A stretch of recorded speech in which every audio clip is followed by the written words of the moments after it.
आइए देखते हैं कि भाषा किसे कहते हैं, लैंग्वेज किसे कहते हैं। अब बहुत आसान टर्म है, लेकिन आइए just see it in my words, in my manner, मेरे तरीके से इसको जाने। भाषा क्या है? अगर भाषा की बात करें, पूछता भी है कई बार कि भाषा शब्द जो है, भाषा, ये जो भाषा शब्द है संस्कृत के भाष शब्द से बना है। भाष, क्या भाई देखो तो जरा भाषा सही लिखे है गड़बड़, कभी दिमाग काम नहीं करता। हाँ ठीक है, तो यहाँ पर जरा हम देख लें भाई, गड़बड़ हो जाता है कभी कभी। टू ईर इज द ह्यूमन, गलती मानव से ही होती है। टू ईर इज द ह्यूमन, गलती मानव से होती है। सब लोग मानव है, कुछ बहुत बढ़िया काम कर गया तो उसी को भगवान का दर्जा भी हो, और कुछ लोग अपना जात बिरादरी देख के भी उसको बहुत दर्जा दे दिए, बहुत ऊंचा। ठीक है, क्या दिक्कत है, महान आदमियों का दर्जा होता रहे।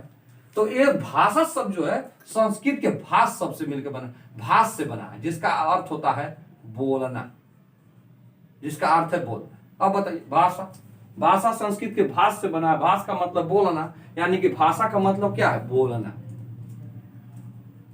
भाषा का मतलब क्या है? बोलना। तो बोल के हम क्या करते हैं? अपने विचारों का आदान प्रदान करते हैं। का हो मौसा, का हल हो, अरे ठीक तो बानी बाबू मत, हाँ लेकिन एक चीज बा, लड़कवा बड़ा बीमार बा। ठीक है मौसा, हो जी, देखा विचारों का आदान प्रदान हो रहा। हाँ मौसी गोड़ पर थी, गोड़ लगा थी मौसी। ठीक है बेटा, ठीक ठीक ठीक, अच्छा। How are you? How are you aunt? I am fine, I am fine. And what about you? I'm also fine. And what about fathers?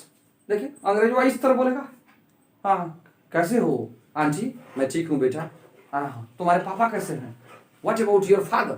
तो कुल मिला के भाषा का प्रयोग हम लोग करते हैं अपने विचारों के आदान प्रदान के लिए, अपने विचारों के आदान, अपनी बातों के आदान प्रदान को। और इस भाषा की वजह से ही हम अपनी बातों का आदान प्रदान तो करते ही हैं, साथ ही साथ हम अपनी बातों का आदान प्रदान करते हैं। तो भाषा देखें तो एक माध्यम का काम करती है, दूसरों को समझने में भी एक माध्यम का काम करती है। Just it serves as a medium to understand other. आप देखिए जरा, मैं एक उदाहरण से इसको समझा रहा हूं कि भाषा कैसे दूसरों को समझने में मदद करती है। आप यहां खड़े हैं, जिस भाषा को आप नहीं जानते हैं तो वो आपको समझ में नहीं आएगी। देखिए, और आप खड़े हैं, आप दुकान पर खड़े हैं, तीन आदमी उधर कुछ दूरी पर बात कर रहे हैं, और अगर आप अंग्रेजी जानते हो, इंग्लिश में बात कर रहे हैं, that person, we will kill that person, take money, how much money do you want to kill that person? और आप सुन लेते हैं। देखिए आप सुन लिए कि वो बात कर रहे हैं, मतलब आपको मारने के लिए पैसा दिया जा रहा है। देखिए, तो दूसरों को समझने का साधन भी है ये भाषा। अगर भाषा नहीं होता तो दूसरों को आप समझ नहीं पाते, अगर वो भाषा आप जानते हैं इसी वजह से आप समझ गए। तो इस तरह आप देखते हैं कि एक भाषा तो एक माध्यम है विचारों का आदान प्रदान का, दूसरों को समझने का भी एक साधन है। इट इज अ सोर्स और मीडियम टू अंडरस्टैंड अदर्स। अब भाषा बहुत हो गया, भाषा पर बात। भाषा के रूपों की बात करें, भाषा लैंग्वेज जिसे अंग्रेजी में कहते हैं, भाषा के रूपों की बात करें तो लिखित भाषा, लिखित भाषा, लिखित भाषा, लिखित भाषा, रिटेन लैंग्वेज, रिटेन लैंग्वेज। अब देखिए, इसके बाद मौखिक भाषा, मौखिक भाषा, जरा इसको देख लीजिए, मौखिक भाषा, oral language, oral language, oral language. लिखित भाषा, भारत भाषा का वो जो रूप लिखित रूप में मिलता है वो लिखित भाषा के अंतर्गत आता है। अब भाषा का वो रूप जैसे हम मुंह से बोल रहे हैं, मौखिक भाषा हो गया, मौखिक भाषा ओरल हो गया, मुंह से निकल रहा है ओरल हो गया। इसी मौखिक भाषा को हम लिख देते हैं तो लिखित भाषा हो जाती है। और तीसरा भी एक रूप हो जाता है सांकेतिक भाषा, सांकेतिक भाषा, सांकेतिक भाषा, सांकेतिक भाषा भी हो जाता है। सांकेतिक भाषा संकेतों के माध्यम से, कहो प्यास लगी है, आर यू थर्स्टी, प्यास लगी है, आर यू थर्स्टी। देखिए दोनों दो तरह के एक्सप्रेशन है। एक ऐसा कर रहा है, पानी मांग रहा है, ऐसे करा पानी मांग रहा है, ये सांकेतिक भाषा में आ जाएगा। सांकेतिक भाषा में इसको क्या बोल देंगे इंग्लिश में? Symbolic language. This is called symbolic language. Symbolic language, ये देखिए, ये symbolic language, this is called symbolic language. ये सांकेतिक भाषा है। संकेतों के माध्यम से जब आप अपने भावों को, विचारों को व्यक्त करते हैं तो सांकेतिक भाषा कहते हैं। एक बच्चा जो है मुंह से बोल नहीं पाता है, जो मुंह से बोल नहीं पाता है तो उसको क्या बोलेंगे? जो कान से सुन नहीं पाता है, मुंह से बोल ही नहीं पाता है। हाँ, भले वो कान से सुन पाता है तो मुंह से बोल नहीं पाता है, यानी कि मूक है, यानी कि मूक है कि नहीं हो? अरे भाई 3 गो होंगे, एक तो डीप होगा, डीप माने बहारा, डीप मीन्स बहारा। एक डम्ब होगा, डम्ब मीन्स गूंगा, गूंगा होगा भैया, गूंगा। और एक क्या होगा? ब्लाइंड होगा। 3 प्रकार के हो सकते हैं। ब्लाइंड हो जाएगा बेचारा, ये बहरा हो गया, ये डम्ब हो गया और ये ब्लाइंड। ब्लाइंड माने आई में दिक्कत, आई साइट में दिक्कत होगी, देख ही नहीं पा रहा है, he is not able to see. Dumb मतलब डीप माने he is not able to hear the sound, उसे साउंड ही सुनाई नहीं, माने आवाज ही तो सुन नहीं पाता। डम्ब मीन्स गूंगा, तो गूंगा आदमी सिंबॉलिक लैंग्वेज का प्रयोग करते हैं, ये कहने का मतलब है। और ये क्या बहरा ब्लाइंड वो करेगा, जरा देख लीजिएगा, देख के बताइएगा मुझको। आप पर भी कुछ सिद्धे आप छोड़ देते हैं। आगे देखिए भाई, लिखित भाषा। अब ये देखिए, मौखिक भाषा पहले पैदा होगी कि लिखित भाषा? आप बताइए, पहले मौखिक भाषा आई होगी कि लिखित भाषा? मौखिक भाषा पहले आई, इसलिए इसका नंबर पहले होना चाहिए। अगर आर्डर की बात करें तो पहले ये होना चाहिए, मौखिक भाषा। मौखिक भाषा पहले आई, मौखिक भाषा। अब अलग अलग दुनिया में, अगर ये हमारा ग्लोब है, देखिए ये हमारा ग्लोब है, मान लीजिए पृथ्वी है, ये पृथ्वी हमारी ग्लोब है, और यहाँ पर आप देखिए कुछ और भाषा, यहाँ पर कुछ और भाषा, यहाँ पर कुछ और भाषा, यहाँ पर कुछ और, यहाँ पर कुछ और, यहाँ पर कुछ और, यहाँ पर कुछ और। कैसे, क्यों? देखिए भाई, जरूरत सबकी एक क्या रही है? शुरू शुरू में मनुष्य जो है जानवरों के पीछे जाया करता था, पत्थर से उनको मारा करता था, डंडे से उनको मारा। उसी डंडवा को आपने गोजी कहा, लाठी कहा। अंग्रेज या दूर कहीं रहने वाला, आपसे दूर कहीं दूसरे द्वीप पर रहने वाला, उसी डंडे को उसने क्या नाम दिया? उसी डंडे को उसने नाम दिया स्टिक। स्टिक। चाइना में रहने वाला उसको चुंग चुंग नाम दिया, तो उसके साथ जो भी बच्चा या उसके अगल बगल के जितने लोग थे सभी लोग उसको चुंग चुंग ही कहते थे। भाई अब चुंग चुंग नहीं कहेंगे, एक आदमी कुछ और कहेगा, अगर उसी कम्युनिटी में रह रहा है, एक आदमी कुछ और कहेगा, दूसरा आदमी कुछ और कहेगा, तो कैसे बात बनेगी? कैसे वो अपने कार्यों को करेगा? इसलिए अपने कार्यों को या अपने जीवन को सही से बिताने के लिए, है ना, उन्होंने सामानों का नाम दिया, तो एक धीरे धीरे धीरे धीरे सभी चीजों का नाम पड़ा, अलग अलग जगहों पर उन्हीं चीजों का अलग अलग नाम पड़ गया। अब साउंड तो वही है, लेकिन अलग अलग लिपि। लिपि लिपि लिपि देखिए इस पर है, लिपि क्या भाई? अब अलग अलग जगहों पर लोग जब अब उन्होंने सोचा कि अपने विचारों को या अपनी बीती हुई बातों को कैसे हम सजोकर, कैसे हम सस्टेन कर सकते हैं, कैसे मेंटेन कर, रिटेन कर सकते हैं या बनाए रख सकते हैं कि आने वाला कल भी उसको जान सके, आने वाला कल फ्यूचर जनरेशन भी उसको जान सके। तो उन्होंने शुरू कर दिया क्या? दीवालों पर पहले पेंटिंग बनाया करते, दीवालों पर चित्र बनाते थे। क्या सर, दीवालों को काट काट के आर्किटेक्चर जिसको कहते हैं, उन्होंने चित्र बनाया। पत्थरों को काट काट के उन्होंने नक्काशी कर करके चित्र बनाया। धीरे धीरे धीरे धीरे उन्होंने साउंड के लिए अलग अलग जगहों के लोग उसी साउंड को, अंग्रेज जैसे हमने उसी साउंड को को हमने इस तरह व्यक्त किया, जबकि अंग्रेजों ने उसको इस तरह व्यक्त किया। चाइना वाले हो सकता है इस तरह व्यक्त करते हो, मुझे पता नहीं, आई डोंट नो, मैं आपको समझने के लिए बता रहा हूं। अलग अलग जगहों के लोगों ने उसी साउंड को व्यक्त करने के अलग अलग चिन्हों का प्रयोग किया। और आप जानते हैं कि इन्हीं चिन्हों को लिपि कहते हैं। ये स्क्रिप्ट हमारी जो भाषा हिंदी है, ये देवनागरी लिपि में लिखी जाती है। देवनागरी लिपि से आपकी मराठी की बात करें, मराठी भी देवनागरी लिपि में, कई 2-3 भाषा ऐसी हैं जो देवनागरी लिपि हमारी लिपि में लिखी जाती है। अंग्रेजी जो है, अंग्रेजी की बात करें रोमन लिपि में लिखी जाती है। अंग्रेजी रोमन लिपि में कोई दिक्कत नहीं ना है, डोमन स्क्रिप्ट बोल देंगे इसको, या लिपि बोल देंगे। लिपि, लिपि क्या है? भाषा के प्रतीक चिन्हों को जिनका हम प्रयोग करते हैं लिखने में, उसी भाषा को लिखने में, उस भाषा की लिपि कहलाती है। भाषा का प्रतीक चिन्हों को जिनको हम, यानी कि साउंड के प्रतीक चिन्हों को जिनको हम लिखने में प्रयोग करते हैं, उसी को लिपि कहते हैं। That is called script.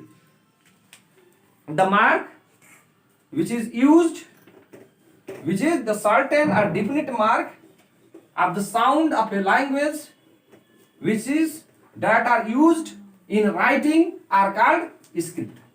Script उन्हीं को लिपि कहते हैं, is called script, उसको लिपि कहते हैं, लिपि कहते हैं। आइए देखिए और पूछा क्या भाई? वर्णमाला, बहुत ही गड़बड़ चीज। वर्णमाला क्या भैया? वर्णमाला, सोने की माला को सोने की माला, वर्णों की माला को वर्णमाला, वर्णों की माला को वर्णमाला कहते हैं। अंग्रेजी में कितने वर्णमाला? कितने अच्छा, कितने अच्छा? 26। 26 जो है ये वर्णों का एक माला है। अगर इंग्लिश की बात करें, हिंदी की बात करेंगे तो कितना हो जाएगा? हिंदी में ज्यादा है। कितना है भाई? हिंदी में ज्यादा है, हिंदी में ज्यादा है। स्वर और व्यंजन उसमें कर देंगे, स्वर भी आएगा और व्यंजन भी आएगा। और जबकि अंग्रेजी में क्या है? उसी में स्वर भी है, उसी में व्यंजन है। ए ई आई ओ यू क्या है? 5 स्वर है, और उसी में बकिया क्या है? व्यंजन। क्या समझे? There are 21 consonant and 5 vowels out of 26। 26 में 21 क्या है? कंसोनेंट व्यंजन है और 5। और हमारे हिंदी में 11 थे स्वर और बकिया 39 क्या है? व्यंजन। क्या?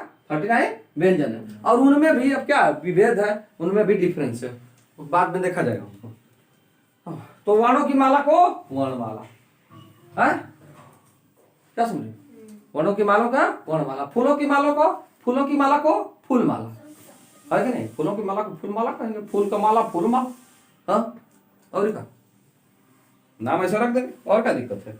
राष्ट्रभाषा देखिए भाई, राष्ट्रभाषा एक टर्म आ जाता है राष्ट्रभाषा। राष्ट्रभाषा क्या है? National language, national language, national language. देखिए कुछ तो मानक होंगे हमारे देश में राष्ट्रभाषा होगी, और कुछ क्षेत्रीय भाषा होती है। क्षेत्रीय भाषा, क्षेत्रीय भाषा, लोकल लैंग्वेज। और लोकल लैंग्वेज जैसे अरबी हो गई, सॉरी लोकल लैंग्वेज में अरबी कर रहे हैं, लोकल लैंग्वेज। हाँ, आपका भोजपुरी हो गई, भोजपुरी यानी कि भोजपुरी हो गई। इसके बाद अवधी हो गई, इसके बाद बिहारी हो गई। ये देख रहे हैं, ये देखिए देखे थे, ब्रज भाषा हो गई। ये सब मथुरा के आसपास ब्रज भाषा। बरसों मेरे नैनन में नंदलाल, ब्रज भाषा। हाँ, आप देखिए अवधि में आप देख लीजिए। तो ये सब, तो ये क्षेत्रीय भाषा। क्षेत्रीय भाषा यानी किसी क्षेत्र विशेष में, किसी रीजन में, किसी प्रांत में भी हो सकता है, प्रांत के बड़े हिस्से में हो सकती हैं, ये बोली जाती है। ऐसा नहीं, भोजपुरी बिहार में देखेंगे भोजपुरी, हमारे यहाँ उत्तर प्रदेश में इधर देखेंगे बलिया में भोजपुरी। लेकिन इनका क्षेत्र बड़ा नहीं होता, इनका क्षेत्र बड़ा नहीं होता है। ये सीमित क्षेत्रों में बोली जाती है, किसी क्षेत्र विशेष में बोली जाती है। इसलिए इनको क्षेत्रीय भाषा या रूरल लैंग्वेज कहते हैं, या लोकल लैंग्वेज कहते हैं, क्योंकि ये किसी क्षेत्र विशेष में बोली जाती है। आप देखिए राष्ट्रभाषा, ये ऐसी भाषा जो राष्ट्र में, क्या सुन रहे हो, पूरे देश में बोली जाती हो, व्यापक स्तर पर बोली जाती है, बड़े पैमाने पर। यानी कि पूरे अगर देश, अगर इतना बड़ा मतलब देश को अगर देख लें तो देश के ज्यादा से ज्यादा हिस्से में बोले, तब तो उसको राष्ट्रभाषा का नाम दिया गया है। तो हमारे हिंदी जो है इसको राष्ट्रभाषा का दर्जा दिया गया है। क्या समझ रहे? It is laureated as the national language. क्या समझ रहे? इसको नेशनल लैंग्वेज के रूप में इसको मान्यता मिली है, और इसको राजभाषा के रूप में भी मान्यता मिली है। इसको देख लीजिएगा, राजभाषा के रूप में भी इसको मान्यता मिली है हिंदी को। क्षेत्रीय भाषा किसी क्षेत्र विशेष में बोली जाने वाली भाषा को क्षेत्रीय भाषा कहते हैं। A language which is spoken in a particular area और पर्टिकुलर रीजन इज कॉल्ड क्षेत्रीय भाषा, दैट इज लोकल और रूरल लैंग्वेज। पर्टिकुलर एरिया में बोल जाते हैं। राष्ट्रभाषा पूरे राष्ट्र में बोली जाती है, इसलिए इसको राष्ट्रभाषा, हमारे यहाँ हिंदी को राष्ट्रभाषा बनाया गया है। और पूछा भाई, इज देयर एनीथिंग? मातृभाषा, मदर लैंग्वेज क्या है? अपने घर में परिवार में बोले जाने वाली माता पिता दादा दादी चाचा चाची सब उसमें इंक्लूड होंगे, कई परिवार के अंग है या कई परिवार साथ है, उसी को मातृभाषा बोलेंगे। मातृभाषा माता की भाषा को मातृभाषा, बहुत बड़ा वैसा टर्म कुछ है नहीं इसमें।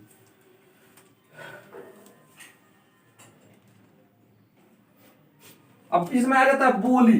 बोली किसे कहते हैं? बोली,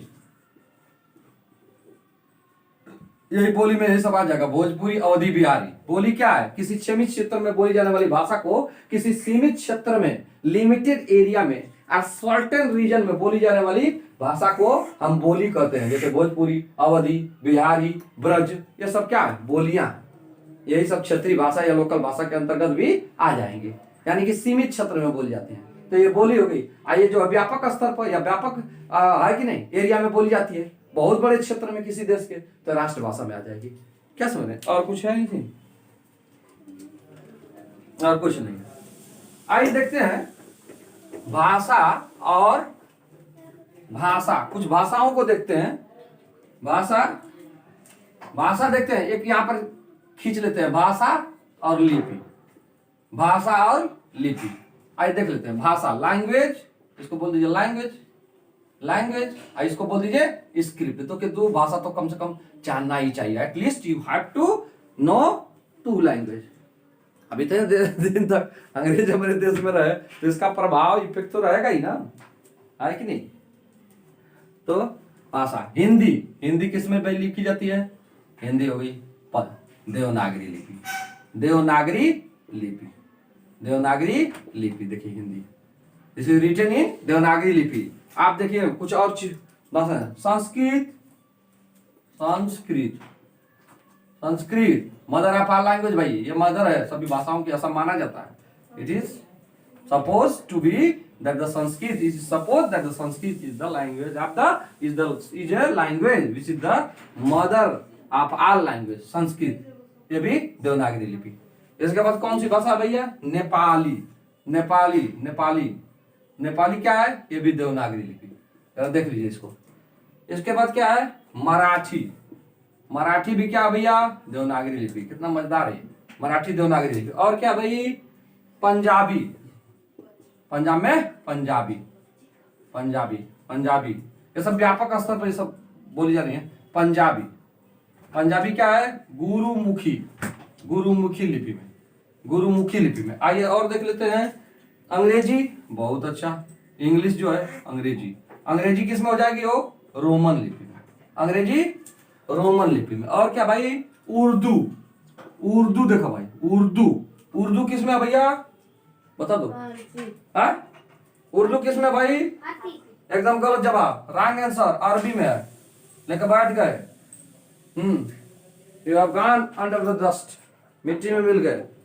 उर्दू अरबी में है। और क्या भाई? बंगाली या बांग्ला में है। बंगाली इसको कहिए, बांग्ला कहिए। बंगाली किस में है? बांग्ला। और क्या भाई? फ्रेंच किस में है भाई?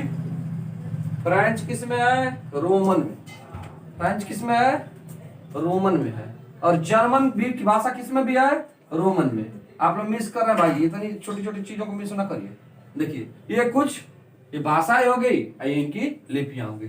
इन लिपियों में इनको भी। पंजाबी को देख लीजिए, गुरुमुखी, बहुत लोग गुरुमुखी होते हैं। अंग्रेजी रोमन लिपि में। उर्दू अरबी में। अरब देश से आई, अरब के देश जो उधर है, अरब देश, अरबियन कंट्री के उधर से उर्दू अरबी। Bengali Bangla, French Roman, German भी रोमन, यानी कि अंग्रेजिया से कनेक्ट है। अंग्रेजिया से देखिए ये कनेक्ट, फ्रेंच और German. That's all about the day. आज के लिए बस इतना ही। हाँ।